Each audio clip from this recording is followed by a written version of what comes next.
"I'm going on vacation with my boyfriend and I don't care what you think," my wife announced arrogantly, so I calmly responded, "Perfect, because I canceled all your cards this morning." She immediately panicked. For context, I'm Caleb Mitchell, 32 years old, and I work as a landscape architect here in Nashville. 3 years ago, I married Victoria, who I thought was the woman of my dreams. She was 33, brilliant, had worked at an architecture firm before we got married, but she wanted to focus on our home life after the wedding. "I want to build something beautiful with you," she'd said, and man, did I eat that up. She left her career to become a homemaker, and honestly, our house was like something out of a magazine. Everything spotless, dinner ready when I got home, fresh flowers on the kitchen table. Victoria had this way of making everything seem effortless, like she was born to take care of people. We'd been trying to have a baby for over a year with no luck, but Victoria never seemed stressed about it.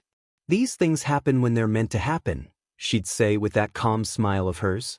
She was supportive of everything I did, encouraging me to work late when big projects came up, telling me to go out with the guys from work whenever I wanted. "You work so hard, honey, you deserve to have fun," she'd tell me, kissing my cheek as I headed out the door. Perfect wife material, right?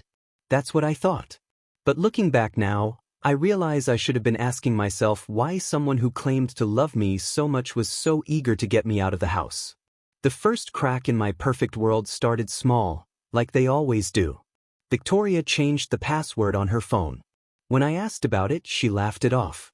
"Oh, I keep accidentally hitting buttons and opening things. This way I won't mess anything up." Made sense at the time.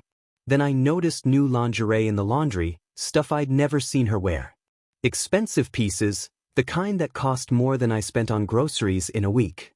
"I wanted to surprise you," she said when I mentioned it, but the surprise never came. She started buying these high-end skincare products, creams that cost $200 a jar. For someone who supposedly wasn't working, she sure was spending like she had her own income. But Victoria always had an explanation ready. "My dad sent me some money," or "I found it on sale," or "Holly recommended it and said it was worth the investment." I wanted to believe her because that's what you do when you love someone, right? You give them the benefit of the doubt. The night everything changed started like any other.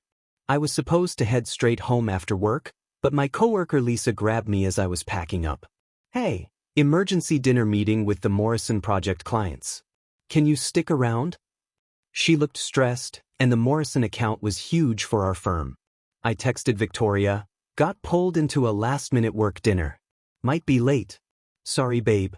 Her response came back immediately, "No worries at all. Take your time and don't stress. I'll keep dinner warm for you. Love you." Perfect supportive wife response, right? The dinner wrapped up around 9:30, and I was walking back to my car when I decided to take the scenic route home through downtown.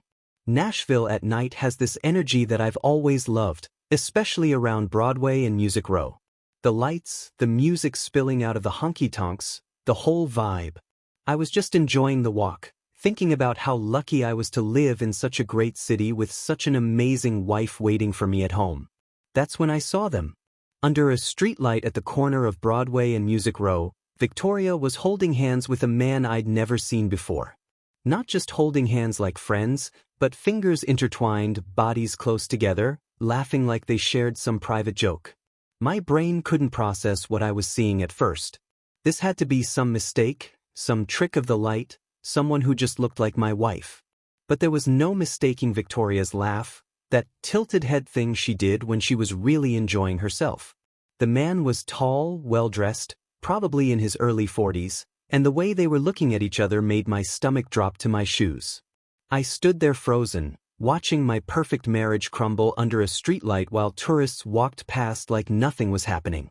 Victoria glanced in my direction for a split second, and I ducked behind a group of people, my heart hammering so hard I thought it might explode. When I looked again, they were walking away together, her hands still in his, heading toward the parking garage on 2nd Avenue. What I did next probably saved my sanity, even though it nearly destroyed it first.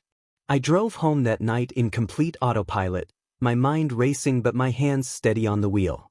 When I walked through the front door, Victoria was waiting in the kitchen, still in her pajamas, with a plate of reheated dinner and that same sweet smile.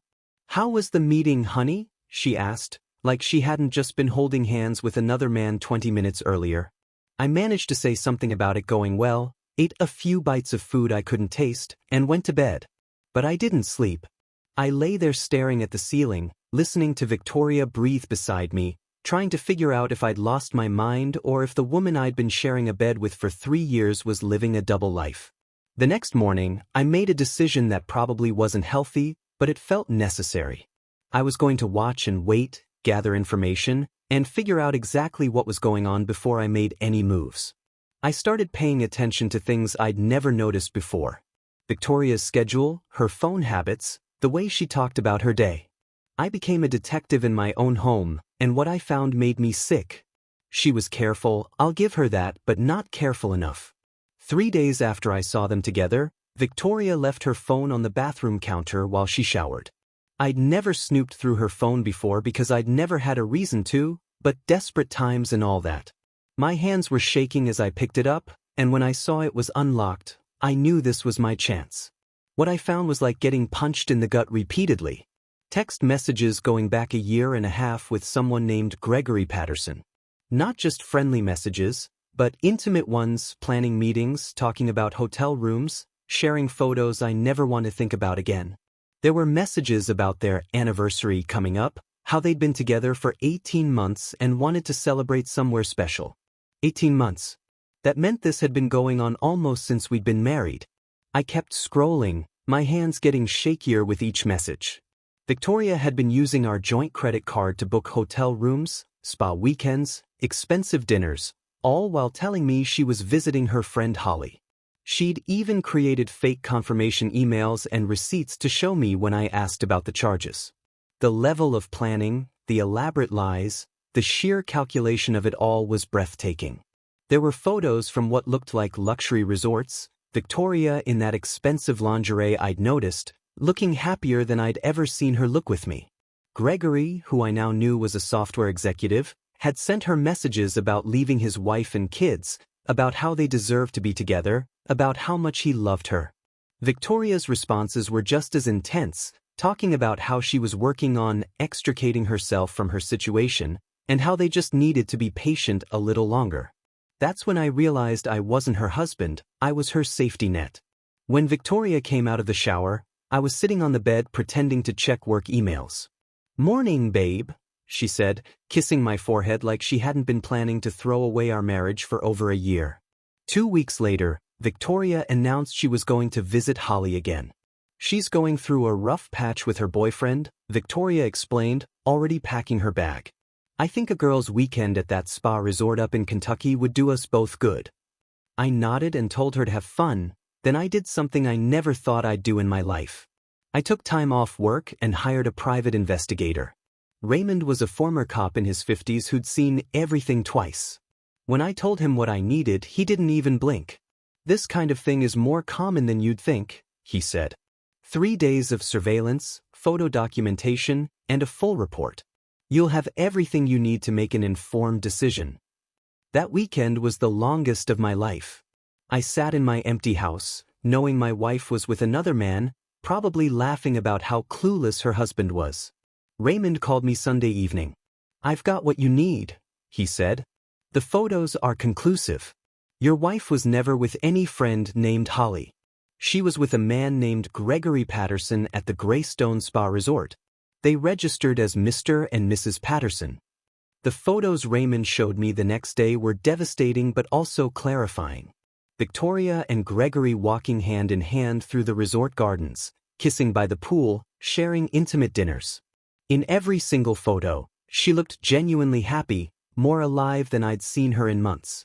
And that's when something cold and calculating settled into my chest, replacing the shock and hurt. Victoria thought she was smarter than me, thought she could play me for a fool indefinitely while she figured out her exit strategy. She was wrong. That cold calculation I mentioned turned into the most methodical few weeks of my life. I spent the next 2 weeks planning my moves like I was designing a landscape project, every detail thought through, every contingency covered. First, I quietly moved all my important stuff to a storage unit across town. Not everything, just the things that mattered to me personally: family photos, my grandfather's tools, important documents, my guitar. I did it slowly, a few items at a time, so Victoria wouldn't notice anything missing from our perfectly curated home. Then I went to see Julia Stevens, a divorce attorney that Raymond had recommended. Julia was sharp as a razor and didn't waste time with sympathy. "You've got excellent documentation," she said, reviewing Raymond's photos and the phone screenshots I'd managed to capture. "Adultery, financial deception, this is about as clear-cut as these cases get." We prepared divorce papers with a full accounting of Victoria's lies, her misuse of our joint finances, and every piece of evidence we had. The whole time, I kept up the perfect husband act at home, and Victoria kept up her perfect wife routine, neither of us acknowledging the bomb that was about to go off. The opportunity came sooner than I expected. Victoria announced another spa weekend with Holly, this time at a place called Serenity Springs Resort. "Holly's really struggling," she said with that concerned expression she'd perfected. "I think she needs some serious pampering to get through this rough patch." I nodded sympathetically and told her to take as long as she needed. What Victoria didn't know was that I'd already called our credit card company and set up an alert system. The moment she tried to use our joint card at that resort, I'd know about it, and I'd have the power to do something about it. Saturday morning, she kissed me goodbye and headed off for another romantic weekend with Gregory, funded by our shared money. Around noon, I got the text alert that our card had been used at Serenity Springs Resort for $847. I waited exactly 2 hours, then called the credit card company and reported the card stolen. "I need this card disabled immediately," I told them. "My wife's card was also compromised, so please disable hers as well." By evening, Victoria was calling me in a panic. "Caleb, something's wrong with my card. It's been declined everywhere I try to use it. Can you call the bank?" Her voice had that edge of desperation she was trying to hide. "That's weird," I said, keeping my voice concerned and helpful. "Where are you trying to use it? Maybe there's some kind of fraud protection kicking in if you're somewhere unusual." Long pause. "I'm still at the resort with Holly. We decided to extend our stay." "Which resort was that again?" I asked innocently. I want to make sure I tell the bank the right location. Another pause, longer this time. Serenity Springs. Can you just transfer some money to my personal account?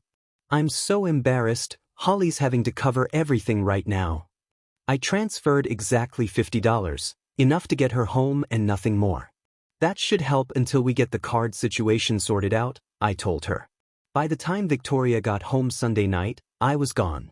The apartment was empty except for her belongings and a single note on the kitchen counter: "I'm not the fool you thought I was." I'd left the photos Raymond had taken scattered around the note, just in case she wanted to deny anything. But I wasn't done. Gregory Patterson thought he could destroy my marriage without consequences, and he was about to learn otherwise. It took me 3 days to find out where his wife Michelle worked out.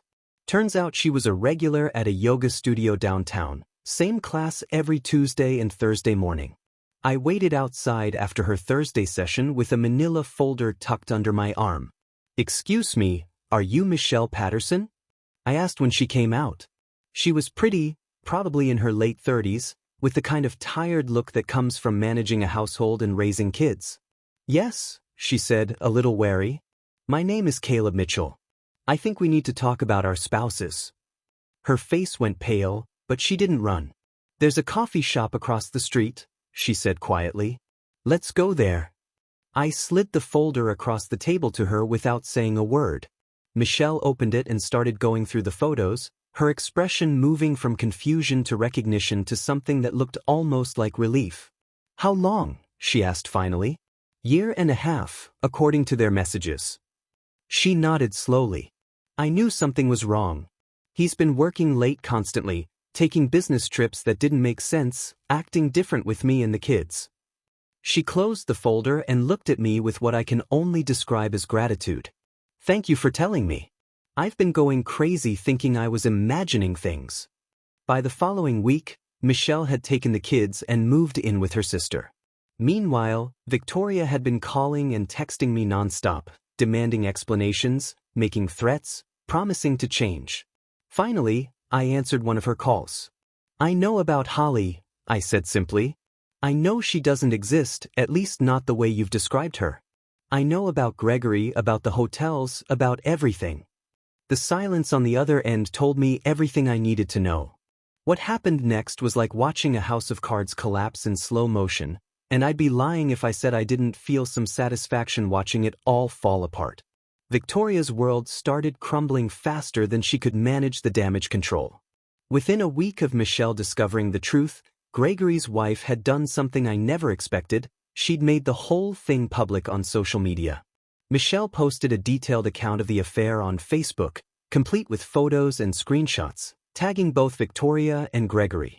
For anyone wondering why my husband of 15 years and I are divorcing, the post began, "Here's the woman who's been using her marriage as a cover while stealing mine." The post went viral in our social circles within hours. Victoria's phone was blowing up with calls from friends, family members, and former colleagues who'd seen Michelle's post. Her carefully crafted image as the devoted homemaker was shredded in a single afternoon. Gregory got fired from his software company after the CEO saw the post. Apparently they had a strict morality clause in executive contracts. Victoria tried calling me in hysterics. "You have to make her take it down," she sobbed. "This is destroying my life. My own father won't talk to me." I told her I had nothing to do with Michelle's decision and hung up.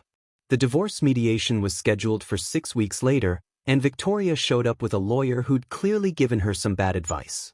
She tried to claim emotional neglect, saying I'd been distant and focused on work, practically driving her into another man's arms. Julia had prepared for exactly this kind of defense. She laid out 18 months of documented evidence showing Victoria's elaborate deception, the financial fraud, the calculated lies to everyone in her life. "Your client wasn't neglected," Julia told Victoria's lawyer calmly. "She was conducting a systematic campaign of fraud against my client while planning her exit strategy. This wasn't a moment of weakness, this was a sustained effort to have her cake and eat it too." Victoria's lawyer looked at the evidence and basically threw in the towel. In Tennessee, adultery and financial deception don't play well in divorce court. Victoria walked away with her personal belongings and nothing else. No alimony, no share of our house, no access to my retirement accounts, nothing. The judge was particularly unimpressed when Julia presented evidence that Victoria had spent over $8,000 of our joint money on her affair over 18 months. "She can explain that to her next husband," the judge said dryly. A month after the divorce was finalized, I got a letter in the mail from Michelle. She'd moved back to her hometown in Ohio with her kids and was starting over, but she wanted to thank me for giving her the truth she needed to rebuild her life. "I spent 2 years thinking I was losing my mind," she wrote. "You gave me back my sanity and my self-worth. Gregory is having to pay substantial child support and alimony, and my lawyer says the affair evidence makes it unlikely he'll get meaningful custody. My kids and I are going to be fine, and it's partly because you had the courage to tell me what was really happening." That letter meant more to me than any revenge could have. The next few months were about figuring out who I was without Victoria's lies defining my reality. I started going to therapy, which helped me process the betrayal without becoming bitter about it. I got back into hiking and rock climbing, things I'd let slide during my marriage. I even started teaching weekend landscape design workshops at the community college, something I'd always wanted to try but Victoria had discouraged as taking time away from us. Funny how much more time you have when you're not accommodating someone else's secret life. About 8 months after the divorce, I was grabbing coffee at this little place near my office when the barista struck up a conversation about the landscape architecture book I was reading. Her name was Mia. She was studying environmental science at Vanderbilt, and she had this refreshing directness that was the complete opposite of Victoria's calculated charm. "I don't know anything about landscape design," she said, "but that project in your book looks like something out of a fairy tale." We started talking about sustainability and urban planning, and before I knew it, I'd been there for 2 hours. She was smart, genuine, and when she laughed, it wasn't because she was trying to manipulate me into thinking she was perfect. She just found things actually funny. 6 months later, I got one final email from Victoria.